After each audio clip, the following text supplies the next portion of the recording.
এইভাবে মটর ডাল রান্না করলে খুব ভালো লাগে।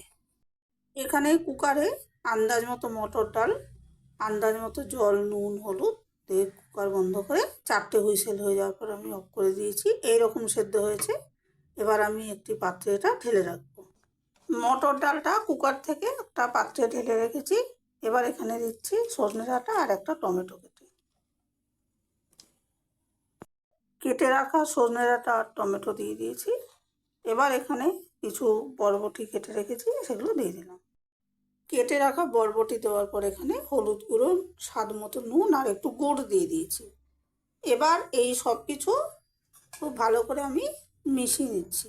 আর এটা খুব সহজভাবেই হয়, খেতেও খুব ভালো লাগে। অন্যদিন আমি ডালটা সেদ্ধ হওয়ার পর কুকার খুলে সবজি দিয়ে আর একটা হুইসেল দিয়ে নামিয়ে দিই। আজকে আমি এইভাবে করছি, আলাদা ডালটা পাত্রে বের করে তারপরে করছি। এটা এবার ঢাকা দিয়ে সেদ্ধ করে নেব। সবজিটা দেওয়ার পর আমি ডালটা ফুটিয়ে নিয়েছি। ডালটা বেশ ঘন হয়ে গেছে, ঠান্ডা হলে আর একটু ঘন হয়ে যাবে। এবার আমি ফোড়নটা দিয়ে দেবো। মানে সর্ষের তেলে শুকনো লঙ্কা আর 5 ফোড়ন দিয়েছি। ফোড়নটা ভালো হয়ে গেছে, এবার একটু হিং দেবো। এরপর এখানে দিয়েছি জিরে গুঁড়ো, ধনে গুঁড়ো, একটা কাঁচা আর 5 ফোড়ন ভাজা গুঁড়ো। এবার এই ফোড়নটা ডালের মধ্যে ঢেলে দেবো। এবার ফোড়নটা ডালের সাথে দিয়ে দেবো। ফোড়নটা ডালের সঙ্গে মিশিয়ে নিয়েছি। আর এইভাবে ডালটা খেতে খুব ভালো লাগে। যারা রেসিপিটি দেখলেন, ইচ্ছে হলে করে দেখতে পারেন। এইভাবে মটর ডাল রান্না করলে খুব ভালো লাগে।